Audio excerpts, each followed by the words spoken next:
All right. Hi, welcome to Nerd Talk, episode 3. 3. And we are on location At the Daily Bugle. at the Daily Bugle. Yeah. J. Jonah Jameson's just right over there. Yeah. Spider-Man. Spider-Man's here. He's our special guest. We might ask him a few questions. He's pretty silent right now. Yeah, he's tired, a busy day. Yeah, busy catching day bad fighting guys. crime, Yeah. doing all that stuff. Being quippy. Our first topic of the day is Scarlett Johansson. Scarlett Johansson. We're just going to leave it at that. I could talk about Scarlett Johansson for days. For a good 20, 30 minutes. Yeah, we could. The whole nerd talk could be about Scarlett Johansson. Let's nerd out on her for a second. She's a really good actress. She is. And she's really hot. By saying let's nerd out on her for a second, I was, trying to lead into the topic. I know, you're right. I'm sorry. But whatever, Justin. She is hot. No, I was kind of doing it. She's a really good actress. She is. Scarlett Johansson is a very talented individual. There's not a lot of actresses out there that are A, good looking, and two, And really talented. That it's very rare. Like, Megan Fox in Transformers, she was really hot, but not a very good actress. Not a very good actress. And I have to say Transformers because she really hasn't been that hot since then. Anyways. But Scarlett Johansson, on the other hand, good actress. Although, you know who's been not around since she was a child. Yeah, I just watched Home Alone 3 randomly, just because I watched the first 2 Home Alones. Was she in that? Yeah, she's the mean sister. Oh, okay. And she's like a teenager, and it was weird. Because I'm like, oh, that's Black Widow, and she grows up to be hot. Yeah. I was in Seeing Avengers in 3D. Yeah. Scarlett Johansson's ass in 3 dimensions. In more than one. You know who won't recognize the fact that she's a good actress this year? Oh, tell me. The Golden Globes. Oh, why? Well, she's been getting a lot of buzz for her role in the movie Her by Spike Jonze. That, in case you're not sure what that is, Her is the new Joaquin Phoenix movie where he falls in love with his... Like computer voice? With his Siri. It's like, yeah, she's like Siri. He falls in love with Siri. Except she has a personality and she can actually have a conversation, But she's still a machine. But she's still just a voice. It's like if Rosie from the Jetsons was a cell phone. Exactly. That. Yeah. I think that sums it up pretty well. That sums it up really well. We got it. The trailer, he takes her to the beach and he's running around with his phone hey, look at me, I'm at the beach. Yeah, and there's that weird moment where, he's like, oh, I wish I could touch you, and then she's like, how would you touch me? And then it's like, whoa, this is crazy. That just got weird.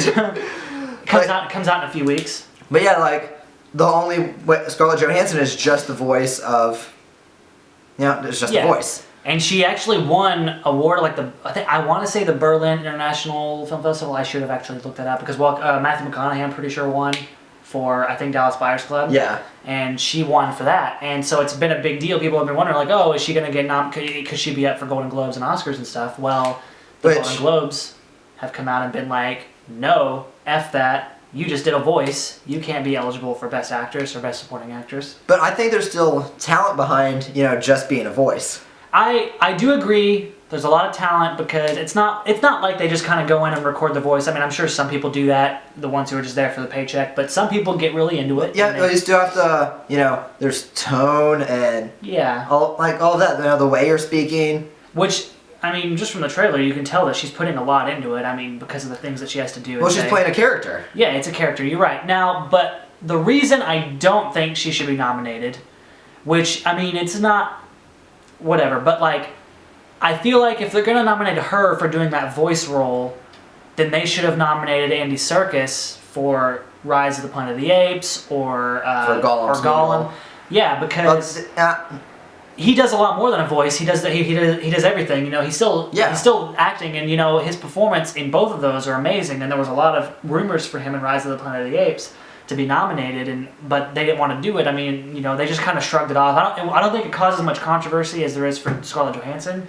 But they did kind of just shrug it off because it's not. I don't think they're considering it a real performance. But if they did nominate her for it, then that would open up a new window of possible nominations in the future. It would, but I don't. It should have started with Andy Serkis. It should have started. But starting with Scarlett Johansson is still something. Well, and honestly, they're not going to. And it's kind of the same thing as when everybody said that they should have nominated The Dark Knight for Best Picture, and then they didn't. Because they were like, oh, it's a blockbuster movie, we can't do that. And then the next year, they decided, oh, we're going to do 9 or 10 Best Picture nominations, that way we can include blockbusters. And then now they're including animated movies, but I've actually always disagreed with putting an animated movie in Best Picture because they have their own category. Animated should not be Best Picture. I feel like agree, if they're going to do that, they should put foreign films, and they should put, which I think they might do that, but they should put documentaries because technically it's a feeture. I mean, it's a feature film. But I would be okay with, stars of animated films being nominated for Best Actor and stuff like that. Like, I have nothing against that. It's not that I'm against it, but it's still portraying a character. You're doing a voice. You're getting into the character. Like it is. It's like saying, Kevin Spacey shouldn't have been nominated for Hopper in A Bug's Life. He was awesome. Or Tom Hanks as Woody in Toy Story. I think what would be awesome is if they did a new Oscar category similar to how they should totally have an Oscar for stunts. They should totally have an Oscar for stunts. Yeah, they should have an Oscar for voice acting just because while I agree that they do put a lot into it, I still don't think it's the same as acting in a movie because they're doing a lot more physical things and they're showing up in different places and they're putting a lot more into it because you're seeing them. There's a visual thing too. And like not all animated films should be. I mean, Cloudy with a Chance of Meatballs, or something like. I don't. Bill Hader. You don't think Bill Hader should get nominated for an Oscar for that? No, I don't. Okay. Because I don't feel like he got into that role as well as Tim Allen did as Buzz Lightyear. Fair enough. Or as Scarlett Johansson did in this movie. Or as Scarlett Johansson did in Her. Or that's true. Andy Serkis as Gollum. Fair. That's true. And Mark Ruffalo as the Hulk. Oh, that's a good point. Yeah, motion capture is an art. I think it is. Because I think motion capture is the same as acting. You're still there doing the things. You're still there doing everything and talking. You're moving around, you're talking, you're interacting with the people, you're just in a stupid looking suit. Yeah, you're in a goofy, weird suit. Ping pong balls all over you. Yeah, or little dots and stuff, and I don't know. It remains to be seen. Maybe the Oscars will recognize it, you never know. Just because the Golden Globes didn't doesn't mean the Oscars won't. But I agree, motion capture, there's a whole other thing. There's a lot, you can actually still do motion, because all it does is it captures your, motion capture, it captures your motion. Scarlett Johansson's obviously not motion capturing a voice. No. But she's still... I'd love to see her in one of those suits, though. Yeah. But she's still, portraying a character in this film that... Joaquin Phoenix is he has to interact with. Right. Yeah. Right. But, I still think it's different because, that being said, with motion capture, they're still there and they're getting to interact with the actors and, and some awesome stuff has come from motion capture, but, I mean, look how awesome Gollum is. Yeah. And how awesome Caesar was as Caesar and, in Planet of the Apes. For God's sakes, probably the best part in the new Hobbit movie was Gollum's scene. Yeah. That just was a little scene he was in. That was an awesome sequence. His reveal, when he's crawling and you hear him talking, it's fucking cool. Yeah. And then Caesar, there were some awesome moments in that movie with Caesar. The scene where he spoke? Where he first spoke, and then, I think he just says no, but it's a really cool scene. And yeah. And then not only that, but they also had the good ode to the old movies because Draco Malfoy is get off me, you damn dirty ape, and then he's like, no, and you're like, oh my god, that's awesome. Yeah, that was the best scene of the whole movie. It was the best scene in that whole movie. That made the movie. I mean, I was enjoying the movie, and then when that scene happened, I'm like, man, this is a fucking good movie. Yeah. And it wasn't like James Franco's best performance or anything. No. But it was definitely one of Andy Serkis's. We could do a nerd rant on James Franco. Let's not talk about James Franco. I'll get on a spiel and I won't be happy with it. All right, I'm sorry. It's okay. Do you hate James Franco? I don't hate James Franco. I'm just losing a lot of for James Franco. Even though he was really funny. This is the end. He kind of redeemed himself a little, but I'm just losing. James Franco's gone out there. I had this level of respect for James Franco that I'm slowly losing. I still respect him a lot for. He does a lot. And he went to school and he directs. Freaks and Geeks. And I'm not saying he's a bad actor. But, he's just not into it. Okay, James Franco's a topic for another day. Yeah, that's a topic for another day. But,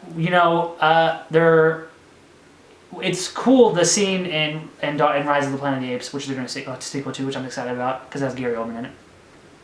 But, I didn't know that. Yeah. There's a lot of things that make a good scene. We're segueing into our favorite scenes in movies, by the way.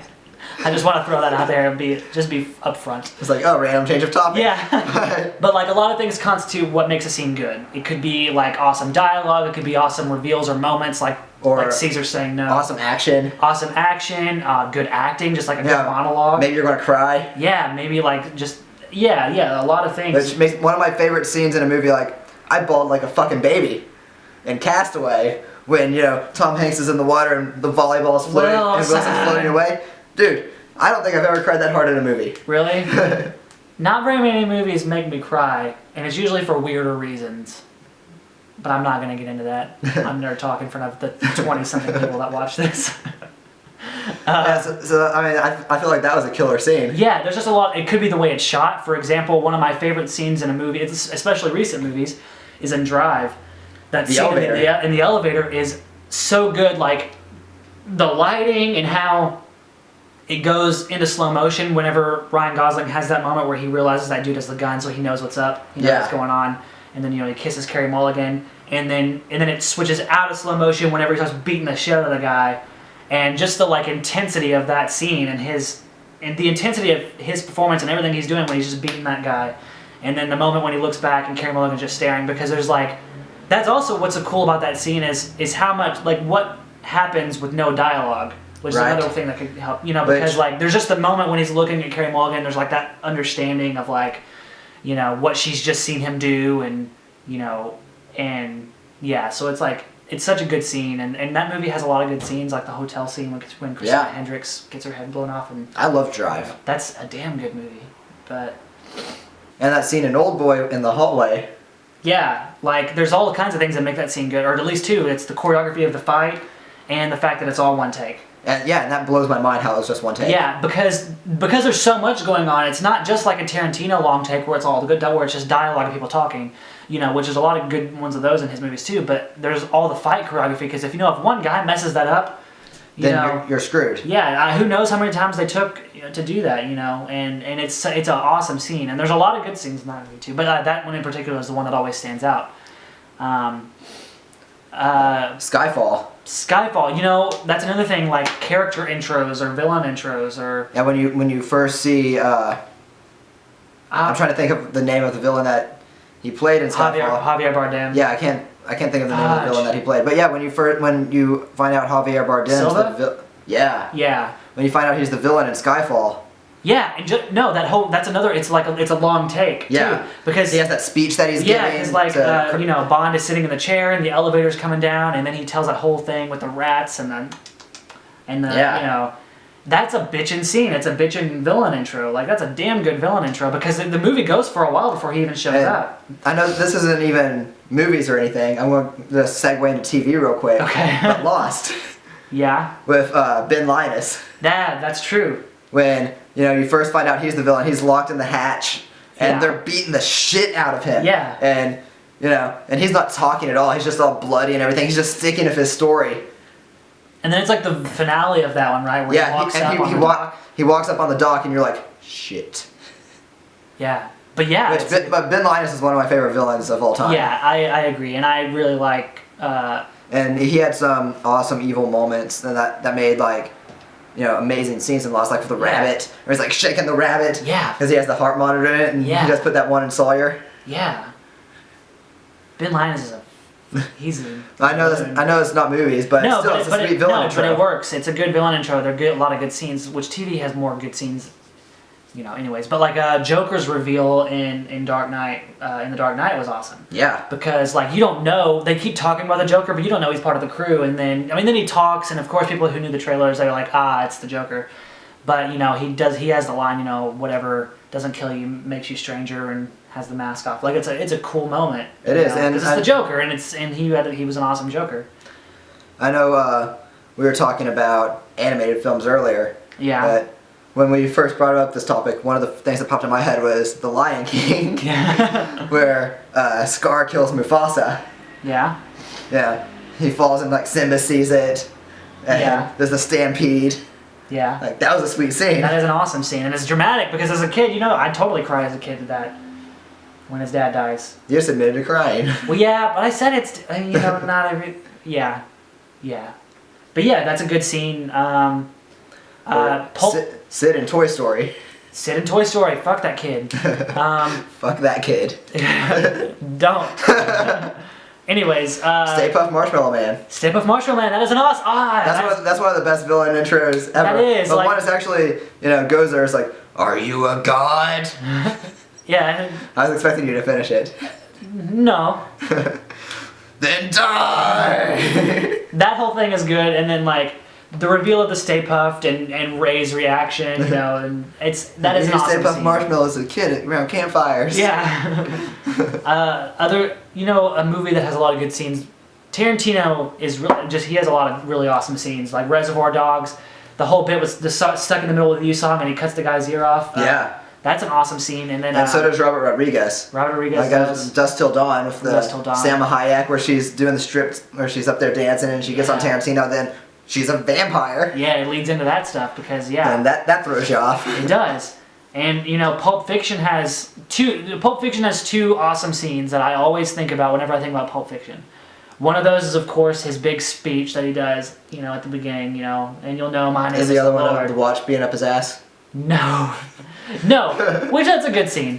But no, the memorable scene for me in that movie is when he shoots Marvin in the face. Because there's all because it's funny and you don't see it. Like, it's surprising. Like, it just catches you off guard. It still catches me off guard. Yeah, I know it's happening. That's something else that just can make a scene good. If someone just catches you off guard, I wish I could think of another example off the top of my head, but Pulp Fiction is like the one. But a lot of superhero movies have good. The final fight in Django. The final fight in Django. Oh yeah, well that was a moment because that was a shocking scene too. When whenever Schultz decides to shoot Leo DiCaprio. Yeah. Because you don't on one hand. Spoilers. On one hand, it's a Tarantino movie. You kind of see something like that going down, but at the same time, it was still so surprising, and it just catches you off guard the whole way it builds up and everything. Yeah. You know what? I have to talk about it. We were talking about TV shows. There's an awesome scene in Game of Thrones that I love. It's one of my favorite scenes because of build-up. Because there's a scene where Jaime Lannister is talking to the Squire in his cage in season 2. Spoilers. And they're just talking, and you think, oh man, Jaime Lannister has this like human moment, and you actually feel kind of bad for him, and it's really nice. But you also feel like something's coming, and it's just building up, and then of course he tells the guy, he's like, oh, I have a way to escape, but you're gonna have to die. And then he fucking kills the kid. And it's an awesome scene because you don't really see that coming. You kind of do. It's like building up to it. And that's another thing that makes scenes cool for me, or like ones that are building up to something that you don't realize is going to happen. Just something really intense. Yeah. And I want to talk about Breaking Bad because it has some of the best moments like that I've ever seen in TV. But Justin hasn't watched Breaking Bad, but spoilers. Yeah. There's a scene with Gus where he's in the nursing home and they blow it up. I actually know about that. Okay. I'm not spoiled. I got spoiled. I've seen the images of his body. Yeah, they blow it up with the guy who's has a bomb strapped to his chair. He's ringing a bell, and then yeah. But Gus is still standing there, and he walks out, straightens his tie, and he's missing half of his face, and then he falls dead. But he has time to look good when he dies. Yeah. See, that's really cool. And just the build-up to all of that, where they're finally killing him, was amazing. Which Breaking Bad just is full of build-ups anyways. It's the best show that's ever been created. That's true. Some really bad movies can have really good scenes, and it's just like a really good moment in a really bad movie. For example, my favorite part of Spider-Man 3 is when Eddie Brock turns into Venom. I don't know what it is about that, even though I don't like most of that movie, and I don't really like Spider-Man 3 was so bad. Yeah, and I don't like what they did with Venom, but the moment when Eddie Brock turns into Venom, I remember that was even in part of the trailer, and it was like one of the moments I was just so hooked into that screen whenever I saw it in theaters. I thought it was such a cool moment. Just the way they did it, with Eddie Brock and and Eric Foreman. In case you don't know, Spider-Man is my favorite superhero. I know that. Justin's aware of this. I'm aware. I am a Spider-Man fanboy. I like Spider-Man. And I grew up on Spider-Man. I watched The Amazing Spider-Man, which honestly, it was all right. I had so many issues with it. My main one was the amount of times that Peter Parker took off his mask. Yeah. There's one, Spider-Man would never reveal himself to that many people. No, yeah, he reveals it. Not only does he just reveal himself, but he's like, I mean, I guess he's just freshly Spider-Man because he also leaves his camera that says property of Peter Parker in the sewers, and then that's how the lizard finds out who he is. Yeah, but it's like villains he's fighting is like, oh, let me get my FaceTime in. Yeah. It's just like how Topher Grace did when he was Venom. Yeah, You know? And they did some things like that with the first Spider-Man, but they did it where it made sense. Like in the first one, the Green Goblin explosion that rips up the mask, but he's still wearing it. And then in Spider-Man 2, because of Doc Ock, Yeah. he pulls the mask off, whenever he's trying to stop the train, and then they make a moment out of it because that whole moment when everybody's like, oh, we won't tell. Because they obviously understand, and it's fucking Spider-Man, and you just save their lives. Like that's an awesome moment. And it was another a really good scene in the movie. Spider-Man 2 is sweet. Spider-Man 2 is awesome, but I think that I almost said Topher Grace, but Tobey Maguire, I think was. I really like him. I think he was a better Spider-Man. Really, I disagree. I thought Andrew Garfield was a better Spider-Man. I just think that the first two Tobey Maguire Spider-Man movies were better than Andrew Garfield's Spider-Man. I think Tobey Maguire is a better I think Tobey Maguire is a better Spider-Man, but I think Andrew Garfield's a better Peter Parker. Okay, I can. Two completely different personalities. That's very true. It's similar to Superman and Clark Kent. Mm-hmm. Brandon Routh was an awesome Clark Kent. I mean, he was a good Superman, but and I had issues with Amazing Spider-Man because obviously it was way too fresh to do the reboot. We were saying the same thing. They should have just made a Spider-Man 4. They should have just made a Spider-Man 4. They could have made Andrew Garfield, They could have recast it. They could have recasted him. It happens. Yeah. They didn't have to do the origin again. They could have just done it where it was like a lost Spider-Man story or something, Yeah. I mean, it was cool to see the Lizard. I love the Lizard. I think he's an awesome villain. Besides the lack of snout. Yeah. His face was weird. His face was weird. And it was well casted. Like, I thought Dennis Leary was a sweet Captain Stacy. He was. And Emma Stone's obviously a great option for Gwen. Yeah. Who doesn't love Emma Stone? Everybody loves Emma Stone. I have, and I watched it. I enjoyed it, but I have so many issues with number 2 already. It hasn't even came out yet, and I'm pissed off about it. Yeah. I had hope.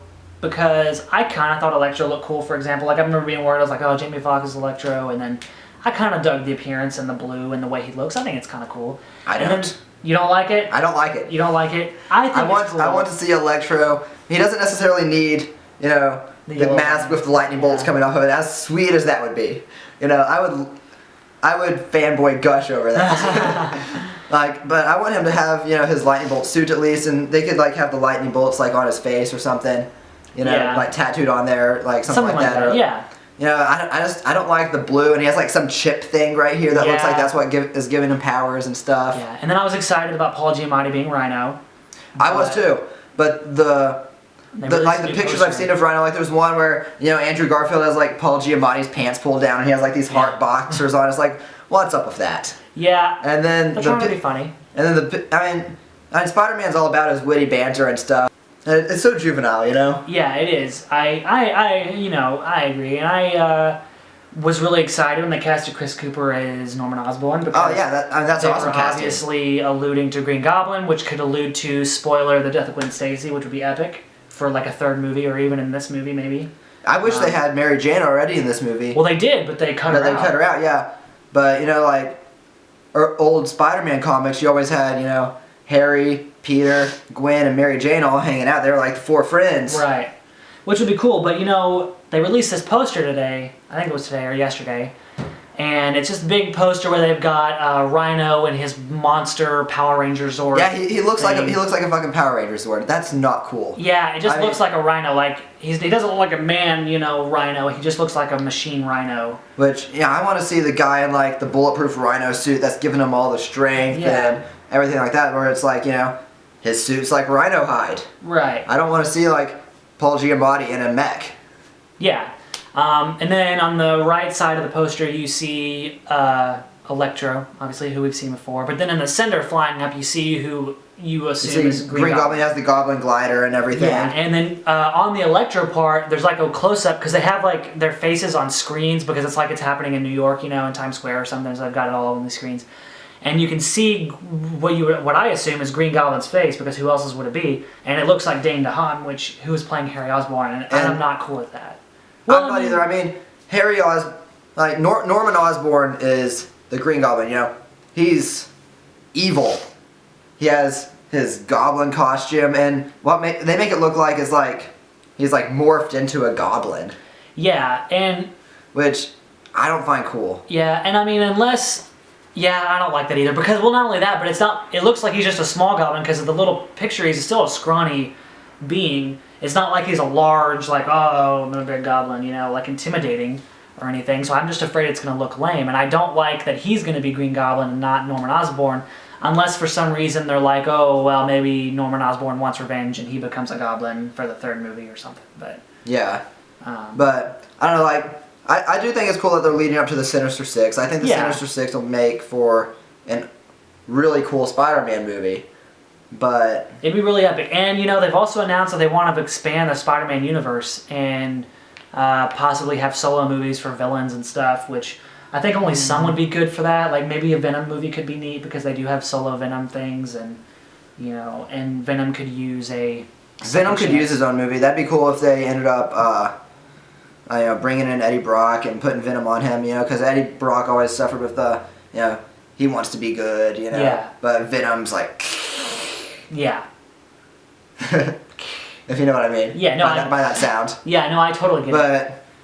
But I think maybe they're just doing too much because there's also rumors now that Shocker could pop up in Spider-Man, which I get. I get they're leading to the Sinister Six maybe, and it could be kind of cool if they have some of those lesser known or not really lesser known villains, but they have smaller villains. I think it'd be sweet if it takes down. I want to see the Vulture. Well, that's another rumor. There's an actor. John Malkovich. He should have been. He was gonna be in Spider-Man 4. John Malkovich.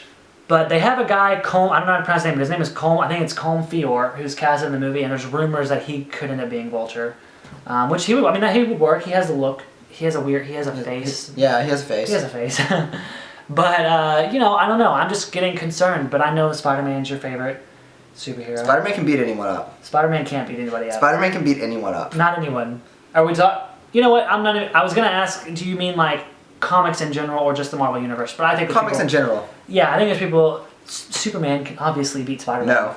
Fuck. If they forget Kryptonite, without Kryptonite around, Superman would destroy Spider-Man. Why would you say without Kryptonite around? That's just maybe okay, Superman has to tone his punches. Superman has to go at 10%. No, Kryptonite is allowed. Peter Parker is a genius. Peter Parker would make Kryptonite webbing and just catch Superman in a Kryptonite web net. Okay, that'd be cool. The Hulk. He can't beat the Hulk. He could beat the Hulk. He can't beat Thor. He can beat Thor. I don't think he can beat Thor. I think he can beat Captain America. I'll give you that. He can't beat Thor. But Thor has fucking lightning. Yeah, Spider-Man has spider senses. He can see when the lightning is coming at him and dodge it. Back to the Superman fight. Superman wouldn't even be able to land a blow on Spider-Man. Superman has super speed. I think he could probably outspeed Spider-Man's reflexes. You think? I think. like I said, Kryptonite webbing. Spider-Man just has to... Fine, okay. Let's say he does... Okay, fine. We'll say Kryptonite webbing so he can defeat Superman, but he can't beat the Hulk. He can beat the Hulk. He can't beat the Hulk. He can't beat the Hulk. I'm trying to think of a way he could do this. He can't. The Hulk would just be too angry. The Hulk is way too strong. He would rip through the webbing, and he would maybe Spider-Man's might be a little quicker than the Hulk, but the Hulk is just there's too much strength there. He could end up doing something to the Hulk that would at least hinder him for a while. At least he could find a way to make the Hulk go back to Bruce Banner. You know who could defeat Spider-Man? Professor Xavier. Boom. You lose. Fuck, I lost. I think, but back to the Hulk. I think Peter Parker could at least find a way to bring the Hulk back to Bruce Banner. He wouldn't fight him. The Hulk's out there on a rampage. Spider-Man would be like, look, Hulk, puppies, and find ways to make the Hulk's anger go back down. And then he would go to Bruce Banner and be like, what now? But then Hulk's not Professor going to punch a Xavier- puppy. But then Professor Xavier would defeat Spider-Man. Or Nightcrawler. Unless Spider-Man puts on Magneto's helmet. But that's no. Like that's, Okay. I guess in this universe of them fighting, In this universe of them fighting, Spider-Man, who's already good friends of Iron Man, could probably talk Tony Stark into making him a psychic-proof suit. I mean, Spider-Man already has one. He has his iron suit. He has a suit that can turn him invisible. He has a stealth spider suit, and that thing's sweet. Nightcrawler could beat Spider-Man. Could his Spidey senses know when Nightcrawler's about to teleport up? Do you think? I don't think so. Well, then I think Nightcrawler could win. Like, sorry, Spidey, but you're right. Okay, mutants. He hasn't said a word this whole Mutants. nerd talk. I can beat Xavier. No, you can't. Shut up, Spider-Man. He's a member of the Avengers and the Fantastic Four. But there's only 4 Fantastic Four.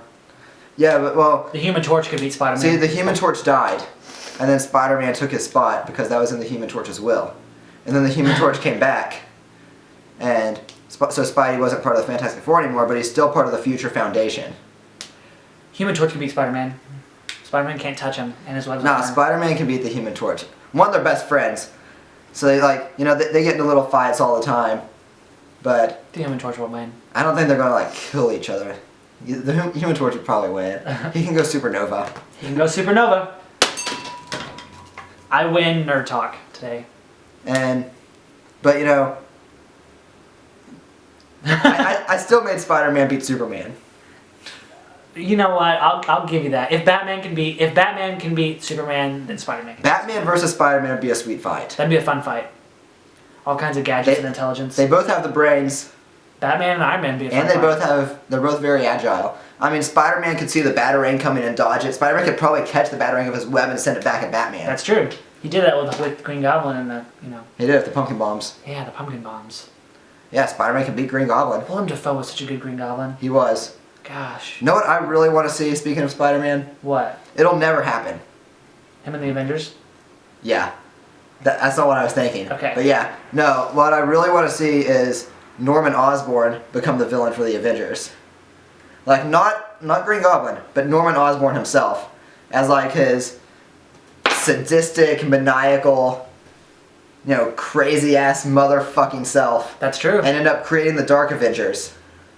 That'd be kind of bitchy. Where he's Iron Patriot, and he's like making them look good and making the Avengers look bad. That'd be kind of bitching. Or the Thunderbolts. Or the Thunderbolts. And we should probably end Nerd Talk on that. I'm going to write a Thunderbolts movie. That's what It's we're going to happen. Yeah, next Nerd Talk, maybe we'll have seen The Hobbit by then. And so we can have notes on the Amazing Spider-Man trailer as well as Interstellar trailer and possibly the Godzilla trailer. Yeah. Christopher Nolan put an IMAX camera on a jet for Interstellar. That's going to be awesome. That's sweet. I know, right? So we'll have a camera notes. on a jet. A camera on a jet for Interstellar.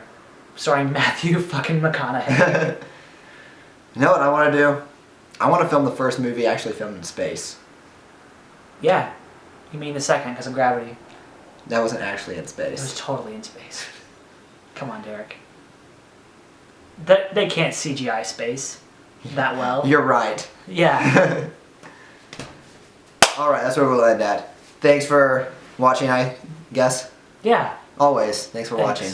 We appreciate it. Bye.